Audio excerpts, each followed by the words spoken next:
जय हिंद दोस्तों। कैसे हो आप लोग? उम्मीद करता हूँ बहुत अच्छे होंगे।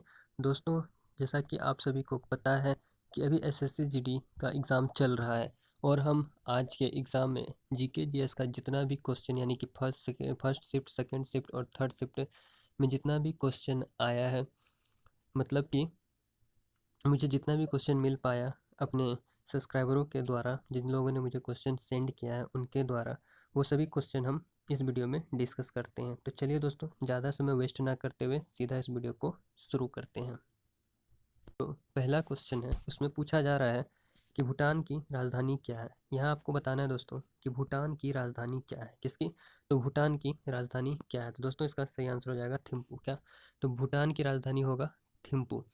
दोस्तों, आप एग्ज़ाम में बैठने से पहले जितने भी देश हैं, मतलब कि भारत के जितने भी स्पेशली पड़ोसी देश हैं और ख़ास करके एशिया में जितने भी देश आते हैं, उसके राजधानी और मुद्रा क्या, तो राजधानी और मुद्रा एक बार ज़रूर पढ़ लेना।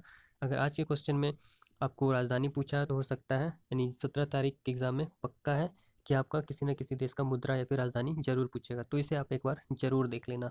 चलिए दोस्तों, अब देखते हैं नेक्स्ट प्रश्न क्या है। तो देखिए दोस्तों, नेक्स्ट प्रश्न यहाँ पे है, विटामिन ई का रासायनिक नाम क्या है। देखिए दोस्तों, अब जल्दी बताना है आपको कि विटामिन ई का रासायनिक नाम क्या है। दोस्तों, अगर आप लोगों ने मेरा वीडियो देखा है तो मैंने एक विटामिन के ऊपर सारा वीडियो बना रखा है और वहाँ से आपको सारा कुछ अच्छे से पता चल जाएगा। तो बताइए दोस्तों, विटामिन ई का रासायनिक नाम क्या होता है। दोस्तों, विटामिन ई का जो रासायनिक नाम होता है वो होता है टोकोफेरोल। क्या? तो टोकोफेरोल जो होता है वो विटामिन ई का रासायनिक नाम होता है। आपको याद रखना है, टोकोफेरोल विटामिन ई का रासायनिक नाम। और देखिए आगे क्या क्वेश्चन है। आगे क्वेश्चन है, नबार्ड की स्थापना किस वर्ष हुई थी। ये आपको बताना है कि नबार्ड की स्थापना किस वर्ष हुई थी। तो देखिए दोस्तों, नबार्ड जो है उसका स्थापना हुआ था 12 जुलाई 1982 को। कब? 12 जुलाई 1982 को नबार्ड की स्थापना हुई थी। और देखिए आगे क्वेश्चन यहाँ पर है कि वियतनाम की मुद्रा क्या है। यहाँ आपको बताना है कि वियतनाम किसका, तो वियतनाम जो है उसका मुद्रा क्या है। देखिए दोस्तों, जैसे कि मैंने आपको बताया था अभी कि राजधानी पूछा तो मुद्रा पूछ सकता है। देखिए ये फर्स्ट शिफ्ट का क्वेश्चन है और ये सेकंड शिफ्ट का क्वेश्चन है। फर्स्ट शिफ्ट में राजधानी पूछा था किसी देश का और दूसरे शिफ्ट में पूछ दिया है कि वियतनाम की मुद्रा क्या है। तो दोस्तों, वियतनाम की जो मुद्रा है इसलिए डोंग्स है। क्या है? तो वियतनाम की मुद्रा डोंग्स होता है। इसलिए दोस्तों बता रहा हूँ मैं आप लोगों को बार बार कि अगर आपका एग्ज़ाम है भी 1 या 2 दिन में, तो आप लोग राजधानी और मुद्रा अपने एशिया में जितने भी देश हैं उनका कर लेना अच्छे से। चलिए अब देखते हैं आगे का प्रश्न क्या है। अगला प्रश्न है यहाँ पर, आप देख सकते हैं, भारत की सबसे ऊंची चोटी। जल्दी बताइए दोस्तों, भारत की सबसे ऊंची चोटी कौन है। दोस्तों, अगर आप लोगों ने मेरा वीडियो देखा है तो ये क्वेश्चन का भी आंसर आपको पता होगा। तो दोस्तों, भारत का जो सबसे ऊंची चोटी है वो है केटू। कौन? केटू गॉडविन ऑस्टिन, जो वो भारत की सबसे ऊंची चोटी है। अब देखिए दोस्तों, नेक्स्ट प्रश्न यहाँ पर, नेक्स्ट प्रश्न पूछ रहा है, बंधन एक्सप्रेस किन दो देशों के मध्य चलती है।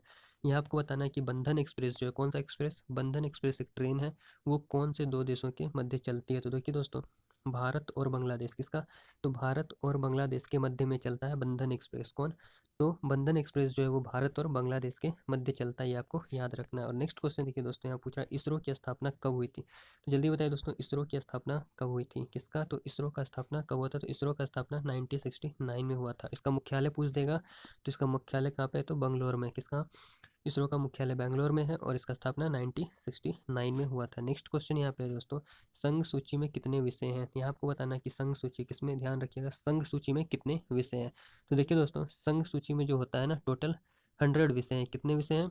तो संघ सूची में आपके 100 विषय हैं। याद रखना आपको 100, कितना, 100, यहाँ आपको दिख नहीं रहा होगा इस कारण से मैं यहाँ पर लिख दे रहा हूँ 100। संघ सूची में टोटल 100 विषय होते हैं। देखिए, वियतनाम की मुद्रा डोंग्स, भारत की सबसे ऊंची चोटी केटू, बंधन एक्सप्रेस भारत और बांग्लादेश के मध्य, इसरो की स्थापना 1969, मुख्यालय बैंगलोर में, और संघ सूची में कितने विषय आते हैं, तो 100 विषय आते हैं संघ सूची में। अब चलते हैं अगले प्रश्न पे, देखते हैं क्या है प्रश्न। तो दोस्तों, अगला जो क्वेश्चन है यहाँ पर पूछा जा रहा है, मुनरी नृत्य किस राज्य में होती है। यहाँ आपको दोस्तों याद रखना है कि हमारा जितना भी लोक नृत्य है और शास्त्रीय नृत्य है और कौन कौन सा त्यौहार किस राज्य में मनाया जाता है, ये भी आपको पढ़ लेना है। इससे 1 नंबर क्वेश्चन पक्का हर शिफ्ट में पूछा जा रहा है।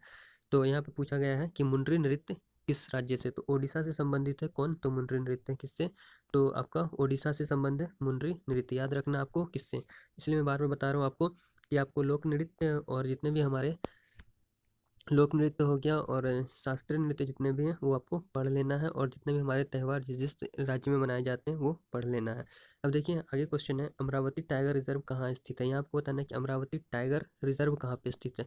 दोस्तों अमरावती टाइगर रिजर्व जो है वो आपको महाराष्ट्र में, कहाँ पे, महाराष्ट्र में, महाराष्ट्र के अमरावती में आपको अमरावती टाइगर रिजर्व देखने को मिल जाएगा। दोस्तों नेक्स्ट क्वेश्चन है, सबसे पहला भारत रत्न किसे मिला है। आपको बताना है कि सबसे पहला जो भारत रत्न मिला था वो किसे मिला था। दोस्तों सबसे पहला भारत रत्न जो मिला था वो मिला था सर्वपल्ली राधाकृष्ण को। किसे, तो सर्वपल्ली राधाकृष्ण को सबसे पहला भारत रत्न मिला था। अब देखिए दोस्तों आगे प्रश्न है, ईसीजी किसका, तो ईसीजी का प्रयोग कहाँ पर होता है। तो दोस्तों आपको बताना है कि ईसीजी का प्रयोग कहाँ पर होता है। तो दोस्तों ईसीजी का जो प्रयोग होता है ना वो हृदय में होता है। कहाँ पर, तो हृदय में होता है ईसीजी का प्रयोग।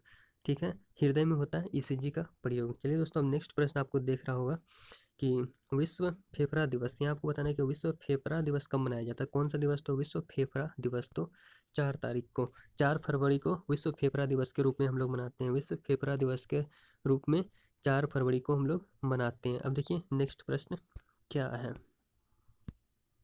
देखिए दोस्तों अगला प्रश्न है यहाँ पर कि 40वां यूनेस्को धरोहर, यहाँ आपको बताना है कि 40वां यूनेस्को धरोहर जो है वो कौन सा है, ये क्वेश्चन है।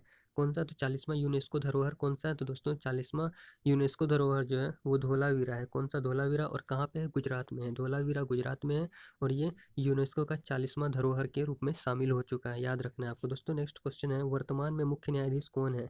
यहाँ आपको बताना है कि वर्तमान में हमारे मुख्य न्यायाधीश, सर्वोच्च न्यायालय का जो मुख्य न्यायाधीश होता है वो कौन है। तो दोस्तों इसका सही आंसर हो जाएगा NB रमन्ना। कौन, तो NB रमन्ना जो है वो वर्तमान में मुख्य न्यायाधीश है। और हाँ दोस्तों जितने भी प्रेजेंट टाइम में जो भी मंत्री हैं, हर राज्य का राज्यपाल कर लेना है आपको, और आपको मुख्यमंत्री कर लेना है, और जो भी प्रेजेंट में जो भी जितना भी मंत्री है वो सारा आपको कर लेना है, क्योंकि 1 नंबर क्वेश्चन यहाँ से आ रहा है हर शिफ्ट में। और हाँ दोस्तों देखिए आगे क्वेश्चन है, पैरा ओलंपिक में भारत का रैंक, यहाँ आपको बताना है कि पैरा ओलंपिक में भारत का रैंक क्या है। तो भाई पैरा ओलंपिक में जो भारत का रैंक है वो 24 है। कितना, 24, याद रखना है, पैरा ओलंपिक में 24 रैंक है यहाँ पर।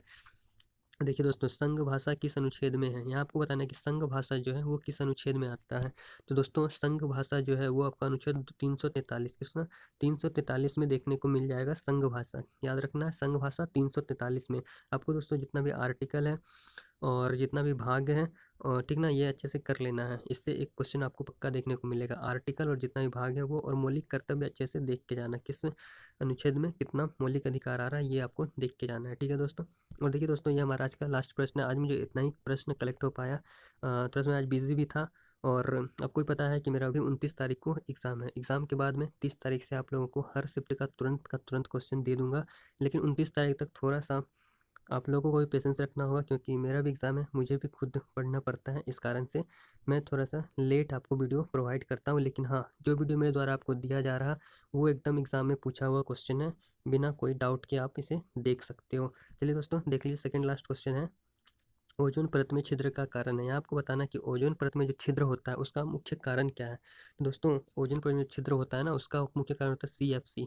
अब देखिए CFC बहुत किसी को पता नहीं होता है क्या होता है। दोस्तों CFC का मतलब होता है क्लोरोफ्लोरोकार्बन। क्या, तो क्लोरोफ्लोरोकार्बन होता है CFC का। और ओजोन परत में छिद्र का मुख्य कारण क्या है, तो CFC ही होता है। तो और दोस्तों ये सबसे ईजी क्वेश्चन तो मुझे आज का ये लगा, जो कि आपका सेकंड शिफ्ट में पूछा गया था। पूछा गया मसालों का बगीचा किसका, तो मसालों का बगीचा। तो दोस्तों मसालों का बगीचा कहाँ पे है, बहुत ईजी क्वेश्चन है, केरला में। कहाँ पे, तो केरला में। और एक ये शायद क्वेश्चन पूछा गया था कि रबड़ का सर्वाधिक उत्पादन कहाँ पे होता है। दोस्तों तो भारत में रबड़ का भी सर्वाधिक उत्पादन केरल में ही होता है। कहाँ पे, तो केरल में, ध्यान रखना है।